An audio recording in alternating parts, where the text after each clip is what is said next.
bet y'all have a lot of fun with your job. It's interesting. It is. Yeah. What years were you there? I was there from 1959 to 1964. I was the oldest child they ever took. I was 13 years old.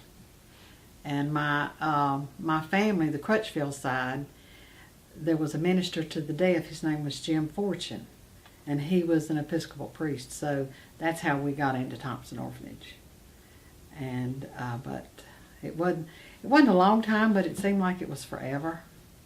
You know, I graduated in '64, got married in '64. I was 17 years old. I could not even sign for myself, but Miss Wisnett signed for me. Well, now, how did you meet your husband? It was a blind date. A Baptist church came and invited some girls for like a weekend, and so we went on a blind date. I didn't like him.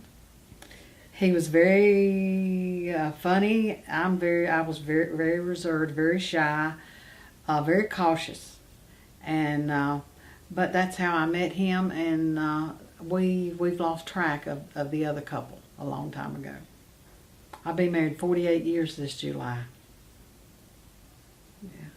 Well, now, would you date him after you met him? I mean, would he come to the orphanage? He would come to the orphanage. You could only date, you could go Friday night, Saturday night, Sunday afternoon. You had to be in by 10:30. And if you were late, you were restricted. So you couldn't go out the next weekend or the next night. And if we would go to the movies and we'd go out to eat, but there wasn't as much to do then as there is now. And but Sunday afternoon was our favorite. But we had to come back, get ready to go to the dining room, and the bell always rung 3 times a day to eat. And but I just think that the orphanage experience was probably the best thing for me and my sister. I just wish my 2 brothers had come. Now, what was the reason that you went there? Both my parents were deaf, and my daddy was killed when he was 42 by a train wreck, very much to his handicap. My mother had a nervous breakdown after he was killed, and there were 4 children. Right away, my grandparents took my oldest brother, who was the oldest grandchild. And then there was 3 of us left with a woman that was crying and very upset all the time. My daddy must have done so much more than we ever realized. One day we came home from school. My mother was gone. My grandfather, my uncle, and Mr. Fortune came in. And they took my mother to Duke for shock treatments. And we went to live with we were staying with my aunt in Winston-Salem, the 3 of us, my brother Bill, my sister Sally, and myself. And I remember the only time my mother ever kissed me was when they took her to Duke. And I was so mad with her because she was leaving us. And that was what I realized today. It was no fault of her own. And we stayed with my aunt and uncle for I don't know whether it was a few days. It had to have been, because one day my cousin comes in and says, "You want to ride to Charlotte with us?" And he had a friend that was studying to be a minister. So we hopped in the car with him in his little Volkswagen and came to Charlotte. And unbeknownst to us, we actually pulled in the driveway of Thompson Orphanage and were given to Miss Wisnett. And she told us if we did not like it, that we could go home. Unbeknownst to us, we had nowhere to go. So at first, you're in a shock. But then you get into the routine. You realize you have to get in the routine and do your best, because there was definitely punishment. And you had other girls, which, they tried to make you fit in, and we were family. These girls that are on this paper, when I see their names, it's just heartwarming. I went back to Piedmont Junior High School. That's where I went when I first came to Charlotte. I was in 8th grade. They brought us in at Christmas time. My sister and I came in probably the 21st or 22nd of December. Can you imagine being taken away at that time of year? It was very hard, but I have never, ever, ever seen so many presents. The Episcopal Church, the women of the church, they rallied. I've never had a Christmas like that. I had something new to wear every day for 2 weeks. The Christmas, I remember the way they used to do. You'd get on like a little flatbed truck, and the packages were overflowing on that truck. And the older boys up in Baker Cottage, and the older girls in Keenan Cottage, of course, we knew about Santa, so we'd all get in the truck and we'd play Santa Claus to all the cottages. And Christmas morning was nice. We walked to church as a rule, and in high heels, in these big heels everybody wears today. We wore gloves and we wore hats. And but our church experience, being raised Episcopal, when I first went, I was not confirmed or baptized. And both of those things, I was baptized in St. Mary's Chapel, I was confirmed in St. Mary's Chapel, I was married in St. Mary's Chapel, and I hope that I will be able to have some type of memorial for me in that chapel when my day comes. And so St. Mary's means a lot to me.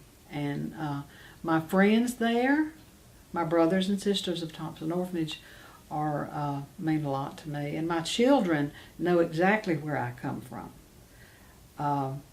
They know that we've never had it easy.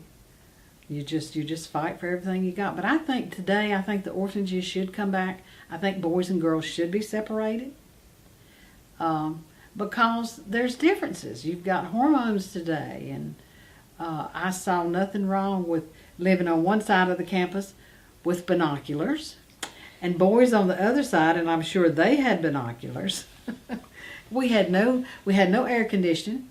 We slept upstairs with a gate that cut us off from the downstairs, and we were scared to death because Blue Heaven was across the creek, where you've got Little Sugar Creek, you've got the hotel, you've got the police station, all that up in there.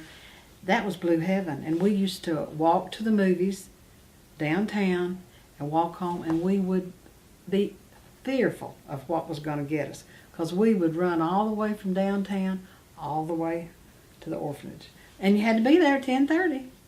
10:30 was your cutoff time. What happened if you weren't back? You got restricted. Yeah. And some of the matrons were more harsh than others on people. It was hard to see sometimes. And there was a girl, I have to tell you this. There was a girl that came in, and she came down from the middle girls' cottage. She had graduated up. And she took a bath, but she didn't wash her neck. And so the matron, as me being one of the older girls, she wanted me to scrub her neck with Comet because it was black. Her neck was grayish black. And I was made to wash this girl with Comet. And I know she hates me till this day because I had to, I would have been punished if I had not done that. So... But we played on the field. The boys played football. We played football with them. But the circle, there's a horseshoe. I don't know if the horseshoe is still there today. It goes the other way. And I used to go out there fairly often, but I don't go anymore. I would drive by it, but not much. How did it feel when you drove by it? It's sad in a way, but I just picture myself in the church. I've got my wedding pictures in there and some photos of that day, and I have not looked at them in years. In years, I look at my sister who was about maybe 15 or younger. She may have been younger. There's 3 years difference, so I was 17. Yeah, she wasn't. She's so different today, and we all are different, and I think we're stronger for knowing how to survive. I think everybody that was there with us, we've grown up to be good adults, good citizens, and we know what it is to work hard. If you hoe potatoes and you have a flatbed full of green beans and a flatbed full of peaches and corn, but we had lots of fun. When it was your turn to work in the kitchen, there were maybe 3 or 4 of us, maybe 5, I don't know. But on Saturday afternoon, we had to clean the kitchen. And I mean clean the kitchen. The floor was like marble, and we would take soap, liquid soap, and just squirt it all over the floor. And then we'd take a hose and scrub. But we would slide and slide and slide, and we'd play. And it was a fun time. And you had the dishwasher. Have you ever seen a dishwasher? Have you ever worked in a restaurant? I've seen dishwasher people, but not a big. My hands, I'm very sensitive. And it's hot water. It was hot water, and it was just, detergent was terrible. But you washed them first, then you put them in a rack. Then you slung them into this sterilizer and sterilized it. And we had 9 tables, and I think maybe 8 or 9 people to a table. And you had to clean all that up every day. It was as if it was pristine when you left as when you came in. And then you deep cleaned it once a week. You deep cleaned it once a week. Oh, this is where everybody on the campus ate together? Everybody ate. The very first morning that I'm going to back up a little bit, because I've started a book, and I've started it a long time ago, and I've hit a point and I can't get beyond. But the very first, the day that we went to the orphanage, I do not remember anything but Miss Wisnett telling us, if you don't like it, you can leave, and this is where you're going to live, and this is where you're going to live, because my sister and I were separated. And the next morning I woke up to this bell. Bong, bong, bong. I thought, what in the world? And I had somebody standing over me saying, girl, wake up, we got to go. And I thought, where am I going? And she looked at me and she said, oh my gosh, that hair. She took her hairnet off and flung it over my head, and she said, come on, we got to go. So I got up, got dressed, went with her, and she said, you're going to breakfast. We eat breakfast this early. So that was quite a shock that morning to know that you hit the floor running. Yeah, because I tease that girl all the time about saying, that hair. And but Trudy was a trooper. She was one of my good friends today. Yeah. Can you tell us more about the daily routine at Thompson? The daily routine, every other month you would work, 1 month you'd work in the kitchen, and then you rotated in the infirmary. In the mornings you would get up, you would go to have your breakfast, come back, you'd have to clean up before you left to go to school. And we walked, when I went to Piedmont, we walked all the way to Piedmont Junior High from 4th Street, which really might have been 3 or 4, 5 miles. But when we went to Garinger, we would walk down by Central. It was not Central Piedmont at that time, it was Newmafield. And we'd go to school, catch the bus. We'd walk up to 7th Street and catch the bus. And we would, of course, go to school, come home. Then we had chores to do. And then it was, you ate your dinner, and then you studied for an hour, and then you had to go upstairs and get your bath and go to bed. And then it was every day the same thing. But the boys worked at the farm after school, whereas we didn't. We had the laundry. We worked in the laundry, and we used a presser, to do a shirt like you see in the laundry today, you do a certain way because Lily Mae White did not allow you to do a shirt any way but one way. You start from the yoke, the sleeve, the back, the front. The collar first, collar. And the mangler, it was a fun time. And when I first went, and I'm sure they still did it when I left, if you had to maintain the water heater, we heated our own hot water. So you had a little stove in the kitchen. Well, when it was your turn to bring in the coal and the kindling, you had to cut the kindling. So you went out in this little shed, had this little axe, and you'd cut up your kindling.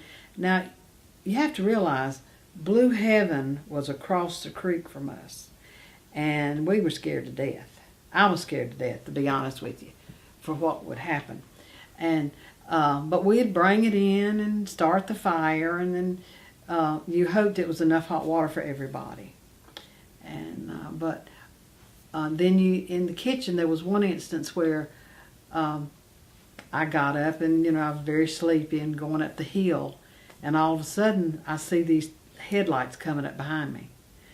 I screamed all the way into the dining room because I thought somebody was after me, and it was just one of the maintenance. It was the maintenance guy. His name was John, and he came in right behind me saying, "You've woke everybody up." Yeah, I didn't mean to scare you, but it was just a coincidence that we both. I was going and he was coming in. Now, Blue Heaven. Can you talk about? Blue Heaven was kind of a shanty town. They were very low income people. They were all black people, and it was scary because when they call it Blue Heaven, they heated with coal, and there was a blue haze above the houses and that part of it, and we were really afraid. I was. I'm sure there were some girls that was a lot braver than me, but I had never been exposed to that, ever. And when you're taken from one, my daddy was killed when he was 42. I was, how old was I think I was 11. My brother was 10. My sister was 8. My oldest brother was 14. So I had to struggle to take care of Mama. And I feel like I've taken care of people all my life. And I really have. But the orphanage taught me how to work. One day when I was mopping in the infirmary, and I just was mopping like this. She comes by and she says, "You do not mop with one hand, you mop with two." So I know that's why my sister and I both, our husbands used to call us the Clorox Queens because we were made to clean with Clorox. And we had to wash the walls. Once a year we washed the walls with spick and span. And I have been known to have mixed Clorox and ammonia. And so every now and then I have a little rattle in my chest. But you could see it, smoke. That was before the day of knowing what was in those chemicals. So Lily Mae oversaw the kitchen work and the laundry? No, when I was there, she just did the laundry. And she took care of Miss Wisnet's house, but she just did the laundry. She helped in the kitchen if the other ones weren't there, but when I was there, Lily Mae was in the laundry, and she took care of Miss Wisnet's house. So she'd already done the cooking, or it was before she did the cooking? It was after. But we did a lot of peaches. We did a lot of corn. There for a long time, you'd peel one, eat one, peel one, eat one, and you'd get sick. And you had a lot of people that, my friend Trudy, she likes raw hamburgers, so when we went to make different stuff, she'd eat the raw hamburger. Of course, now, that's very common. But when we did mashed potatoes, we didn't do anything in what we do today. When I got married, it was a culture shock how to cook. Because you had a pot this big and took 2 people with that masher. We'd mash, so we just make the best of it, but 2 people mashing and mix them up. And there was no mixer for us, so we did it with the masher. And I think the mixer came along. We've used to make peanut butter and jelly sandwiches. In the morning when we would make sandwiches for everybody, you had a long counter, like a U shape. Well, one girl would start coming, slapping down bread. Somebody would come and put peanut butter. Somebody would put raisins. And then the other girl would flip. Somebody would come back, and then we'd have wax paper and roll them up. And so we had an assembly line. I think there was just 2 of us. There may have been 3. We learned how to make whipped cream from scratch. You had to get that pot just ice cold, and you put your cream in there, and you whipped and put your vanilla. And I can still do that today, but not much. Yeah. Well, did any of the girls ever talk bad about Miss Wisnett? Or did anybody get mad at her after they'd been punished? And what would happen? Oh, yeah, they, I can't really remember that. I'll have to tell you the instance when, I'll back up about when she told me if we didn't like it, we could go home. One Saturday afternoon, my sister comes walking down the hill, just crying.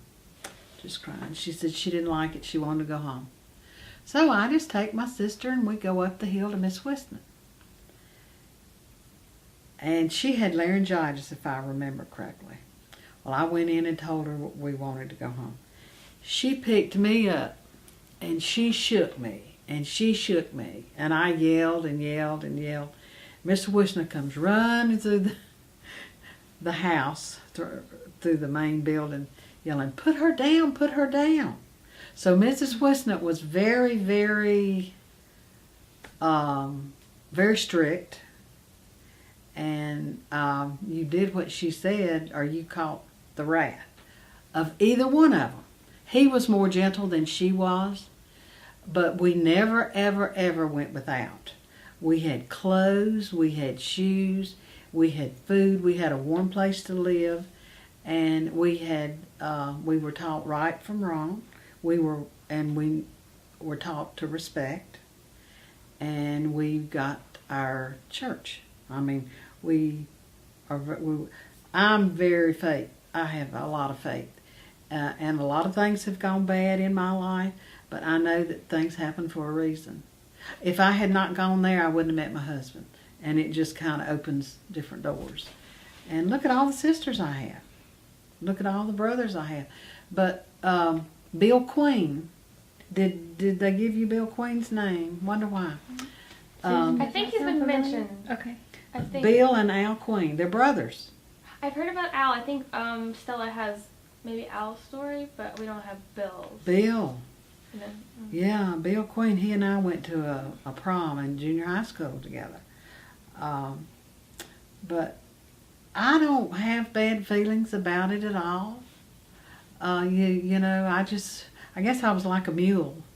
So much had happened, you just kind of, where you go where you're told to go. Yeah, but I don't begrudge the orphanage. I learned a lot. I'm not real good at keeping my mouth shut now. I knew then I had to keep it shut after she shook me. I understood from that going forward that I would have to walk the walk, because she would really tear you up. Yeah. Now, you said that you really support the idea of the orphanage continuing today, but however, do you think our society would support that, especially with really kind of I guess you could say a breakdown in that strictness, and we don't really, you don't see that type of discipline anymore. I mean, and I don't know why. Yeah. I don't know why.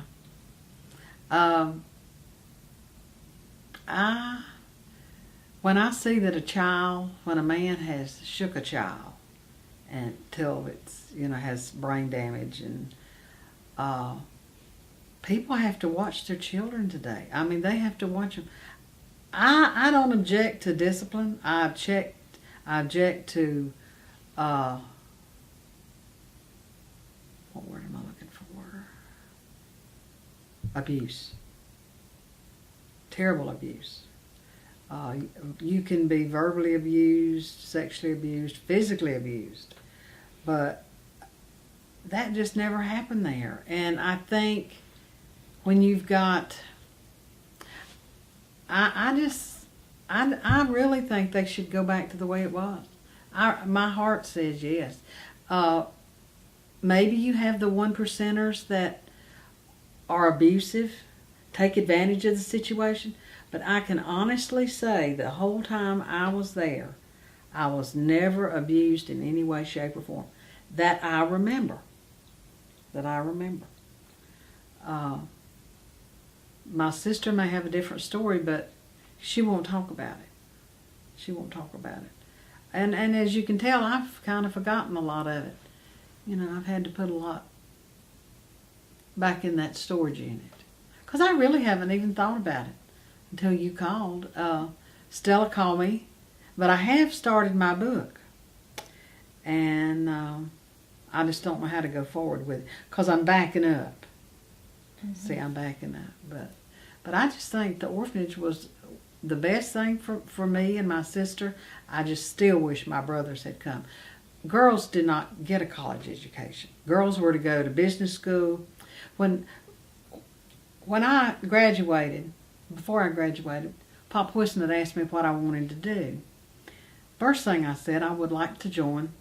You know, where else was I going to go? I didn't have a family.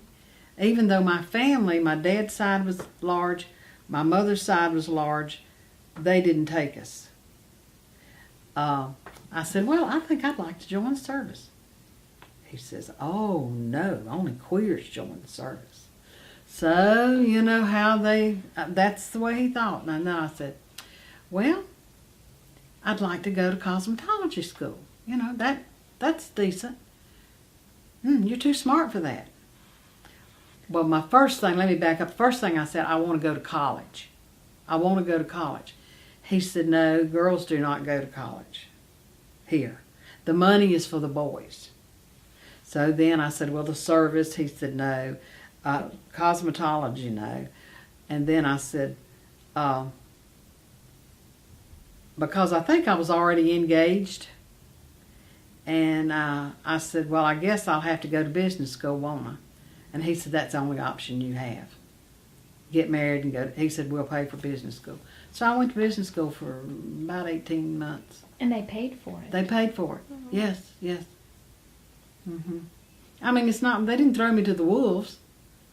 No, we had girls that went to California, I think, and one became a nurse.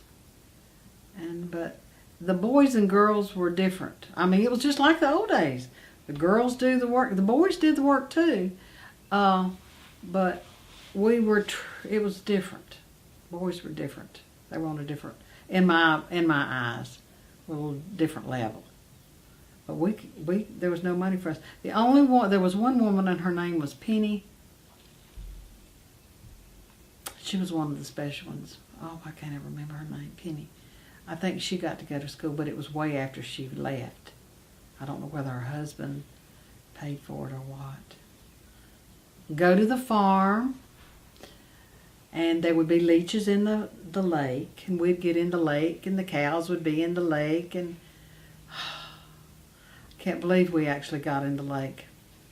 At night, sometimes we'd be out there. On the weekend, they would take us out there.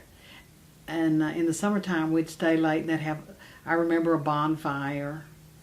And we did some things. We were forever going as a group to the Coliseum to see this. Or several of us went to see Annie Get Your Gun, I think, at Ovens. And at Christmas time, there was we had a little choir at the orphanage.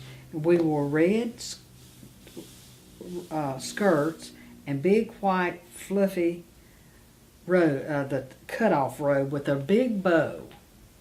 And so we would go to different churches to sing. We always said we sing for our supper. Then we went to the mall and we would sing. And the woman that was our leader was Emily Witt. And she came probably once a week. And she was our director. And then she had small children, but she did that for free. She volunteered. She was good. But, yeah. We went to Christ Church to sing. We went to Holy Comforter to sing. And I think of those Easter mornings when you hear when the organ starts, you hear da-da-da-da, being in Holy Comforter, that first, and the sun coming through and sitting there in that hideous garb. Everybody, look at those poor kids. Look at those poor kids. Well, did you ever feel different at school? Like, did you just feel part of a group? I mean, coming there and... I guess everybody knew we were different. But I don't think I ever really felt different.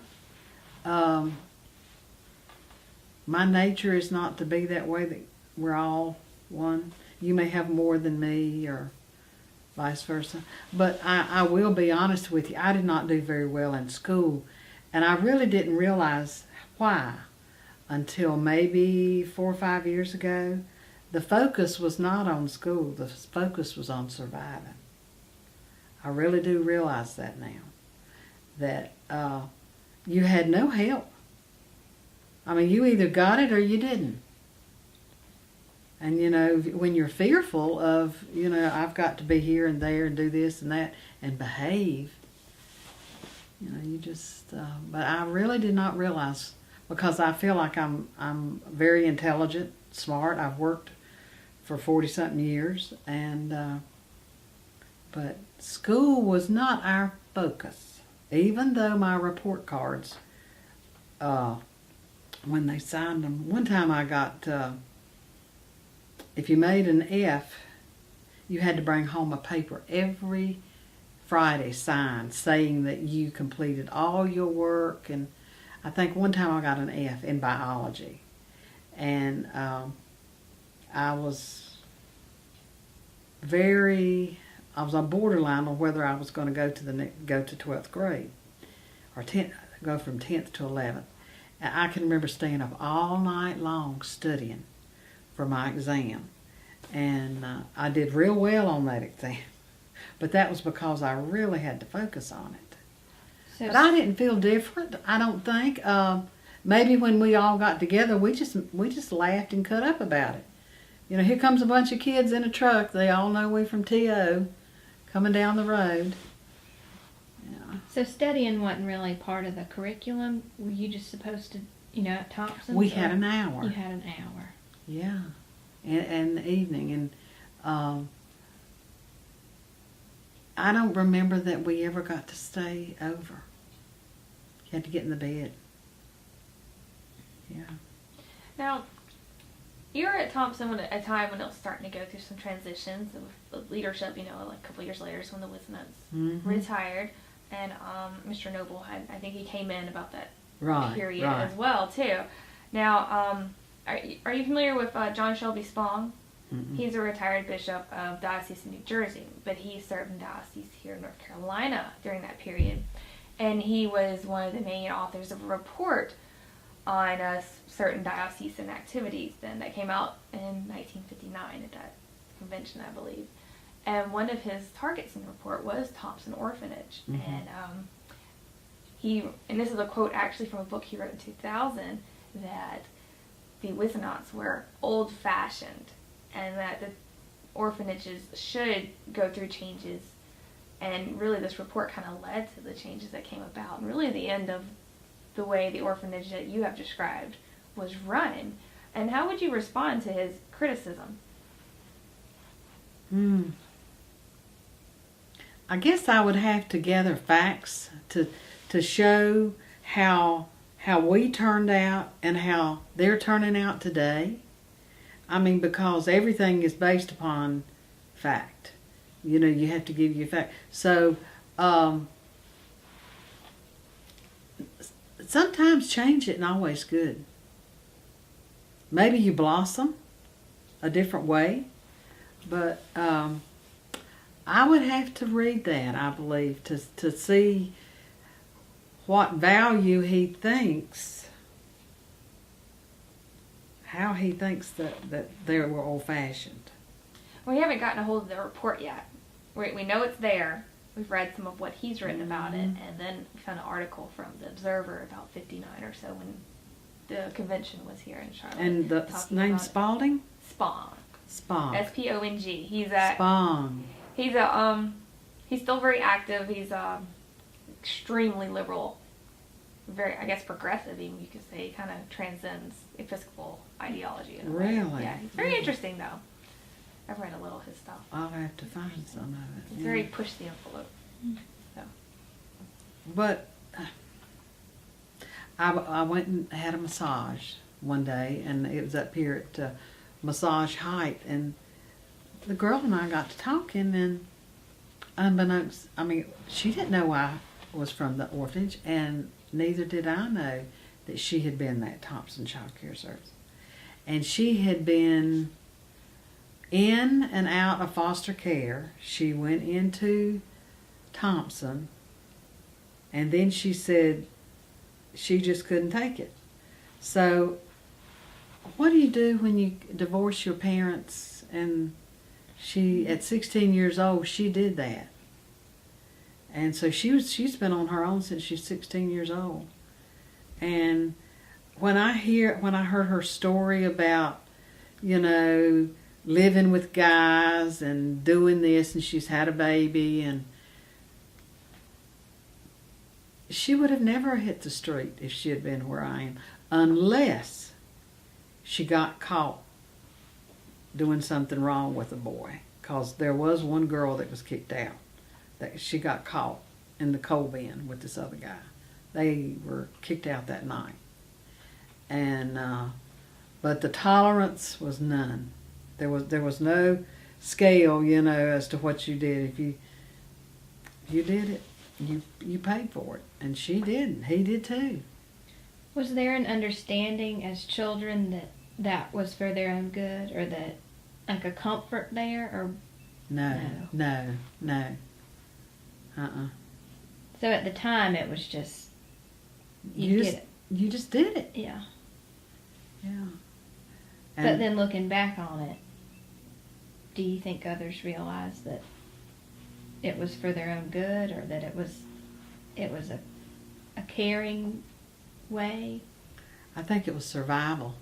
I don't know that it was caring. The matrons, some of them were harsh. Mom and Pop were harsh.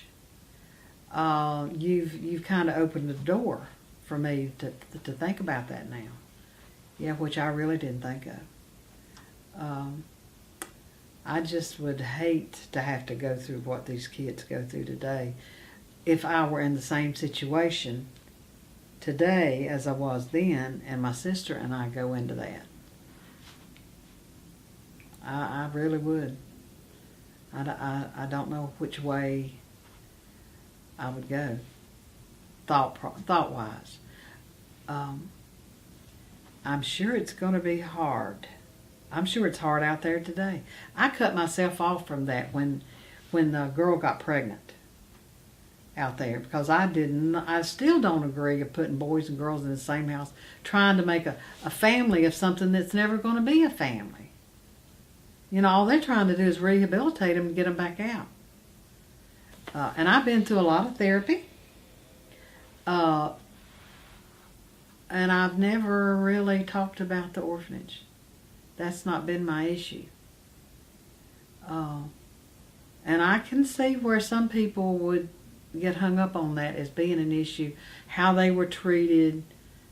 But I'm telling you, it could have been a whole lot worse. You could have been on the streets. You could be in prison. I think Stella has gathered figures on the ones that have left after, that have gone through after we did. And she said, statistics show that some of these guys are in prison. And I don't know about our guys, but I think they're all okay. Mm-hmm. Now, do you think that Thompson's actual presence near like the center of Charlotte in the open compared to now it's on a secluded campus off of Margaret Wallace, do you think that has any influence in how the orphanage system was received and how the children living there were also received too, because they were there, they weren't shuttered away and kind of hidden from society? So you're saying you think they're kind of hidden back there? I think in a way the foster system kind of, in a way, children are forgotten in a sense. And at least I'm using Thompson as an example. And I know of like one in Louisiana, where I'm from, that the Methodist Children's Home, it's right there in the middle of Ruston too, and it's very prominent as well. But do you think that the physical location, keeping it in public eye, and the children allowed to, I guess, I'm probably taking this question in a very roundabout way, but I'm just thinking of where where it is, as opposed to be in front row center instead of out in the country. Yes. Well, you would have to. Everybody knew who we were, and today you can't tell. You can't tell a foster child from an orphan, and I don't know that the word orphan is even good anymore, because there's how many children are there without a parent, both parents? When I was there, I only knew of one, maybe two sets of children that were totally orphaned. The Hopkins were one of them. Everybody else had one or the other, and there were circumstances that the families would not or could not take care of them. Today, I don't know. When I hear of children being terribly abused, it's like I want to open my front door and say, come on in. But my husband was raised, he should have been in an orphanage too, because his mother beat the fire out of him. He's got marks all over him still today. And she was very bitter. And I know that people have different mental, they have different ways to handle things. And my theory has always been, you don't cry over spilt milk. You just tighten your belt and you go on. And I wonder if that was because I was the second child of deaf parents, because, my daddy died at 42, my mother died at 57, we were all split up. Everywhere I've ever gone, when we went home for a week or so in the summer, we'd get to go home. And that was the water. We had to work. My grandmother they just thought we worked. Everywhere we went, we worked. And so it's kind of hard for a person to come around me and my sister, because we're putting up, because we were made to. Miss Westnut, she would come with a white glove and do that. She'd do it after you'd clean the windows. So I don't know what makes a person that way, unless it's power. And that might go back to this gentleman, Spawn, him thinking that, this older person has power or control over all these children. But I really don't think that the Westnuts did that. I really don't. Did you feel like they loved you? Pop did. I don't know about Miss Westnut. I think she cared for us. She wanted to do right by us. She wanted to see us all succeed, grow up, be good citizens, and faithful to God. And but I just never saw her as. You knew when she walked in, you better sit up straight. She was kind of like a sergeant, and she was very, very strict. But him not so much to me. In my eyes, he was not that way. But the boys will tell you he was. Yes, yes. If you ever run across, Milton may tell you some things, because he goes back even further than I do. But like I said, I was 13 when I went. I was one of the oldest, so I was kind of on the downhill. I didn't start in baby cottage. Some of these people started in baby cottage, and so they lived there their whole childhood. Was the most interaction during mealtime and church time that you'd have with other age groups? We get to play on the playground sometimes, yeah. Yeah. But there wasn't a lot of interaction. You're exactly right. We worked. I mean, And you worked with your own within age group. within that age group. Yeah. Yeah. There would be, I think, 2 girls would come from the middle cottage, and I can't remember. There was Baker, baby cottage, and then there was the middle boys, and then the infirmary, and then Keenan. I lived in Keenan. And but Sunday afternoons, if you wanted just to chill, you could chill. You could do whatever you wanted to. I mean, of course, there was limits, I'm sure, but you had to be back at a certain time, 4 o'clock, I think.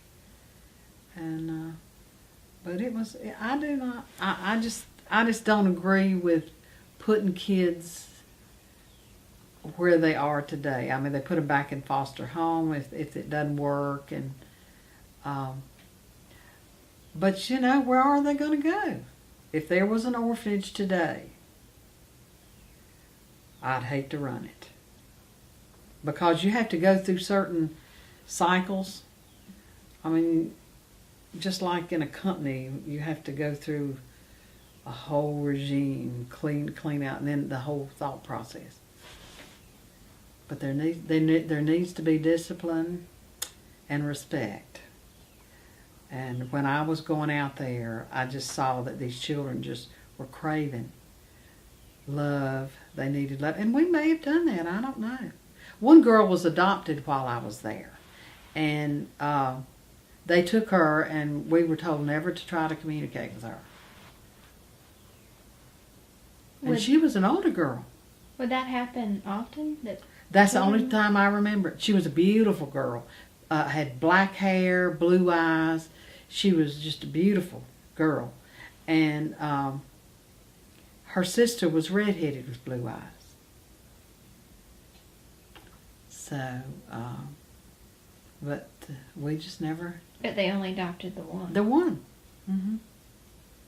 You would have people from church would come and take different ones off, but they would be a function, maybe for a picnic. I went with a girl for a week on vacation up in Virginia, and we were sitting on the dock, and I was a teenager sitting on the dock with these 2 boys, and this one girl went into a little hut with the boy. I guess they were making out or something, but that night, her daddy and mother beat her with a belt so bad. You know, I thought, you know, I'm better off where I am. Mm-hmm. And I guess that could have happened to me, but I knew where my boundary was. You know. And people are different. People think different. Boyce and Buddy, they're big into ball. We always knew they'd know all the stats and of baseball and stuff. But I just don't remember much other than exactly what happened to me. Do you remember, did you have favorite things that you liked to do while you were living there? Like anything that was something you look forward to doing? We used to have fun sliding on the floor. On Saturday afternoon, it was us and there was no adult. No adult. We'd swing. I liked to swing. You could go to the top. Did you ever think, I can't wait to get out of here? No. I wondered what was going to happen to me after I got out of there. And then when I got married, see, it was just from one to the other. I was 17, Ed was 20.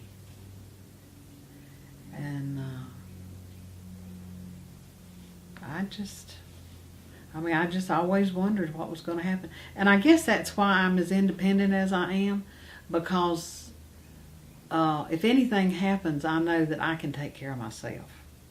I can take care of myself. Yeah. Yeah, it doesn't frighten me at all. But I think about the kids today, they can't do that. But now on the other hand, look at the girl that's working at the massage place. She has a son, and she's taking care of herself. But she's having a hard time. You know, she's having a hard time. And I thought, I'm not going to go back because I don't want to stir up her memories, because her memories are bad. And, but when we would go to the reunions, we just laugh. And always had a good time. They used to come to my house afterwards at night. On Saturday night, we'd come to my house to stay up to 1 or 2 in the morning and just talk about. Oh, is that your phone? Oh yeah, it's all right. It's probably my son. But you had different generations, and it's hard to understand where Stella's coming from, because I think Stella's group was stricter than mine. Earlier. Uh-huh. Do you feel like your brothers that didn't go there, are y'all real different in any one way or the other? Because you said, I wish they had gone. They would have both gone to college. My youngest brother really suffered from it. He was left with the aunt and uncle in Winston-Salem while they took us to Charlotte, and said he would come later. But he never came later. And then when he got to a certain age, my aunt and uncle said, well, you know, I'm not going to feed you anymore. You can go. So they put him on a train or a bus and sent him to my grandparents. And then if this ever gets out, my oldest brother was what we call the fair-haired child, the golden boy, because he was the first. And but there were years that I don't remember them at all. There was no block. I remember going from children to being an adult when I saw him. He was going in the Navy, and they asked me to come and see him off, and I couldn't go because I was pregnant. I was full term, and but he's my family, and we all came back together. Did you ever see your mother again?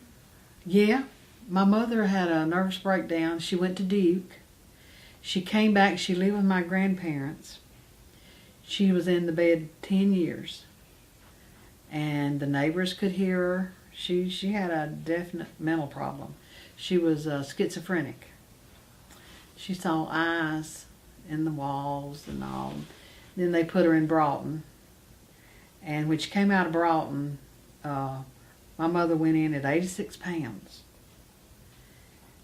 And when she came out, in less than a month, her feet were so swollen that they hung over her shoes. They'd given her so much medicine. And I just can't imagine being in Broughton. Thompson Orphanage is nothing like Broughton was, I can tell you. And my mother was deaf. She was thrown in with hearing people, and who pushed her and shoved her. And my aunt called me one night and says, I'll pay you to take your mother. I'll buy you a house if you'll take your mother.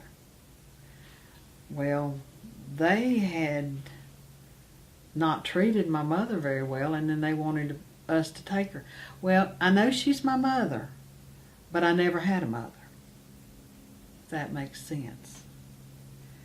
And she lived with my grandfather until she passed away. And but we've all done good. We've done very well, I think. I try not to go back too far in my head, because it opens up, one door opens another. That's the reason I said I've had therapy. Yeah. Do you have any questions, Susan? I don't know. I think I have any more. No, I think I'm good. Mm-hmm. Good.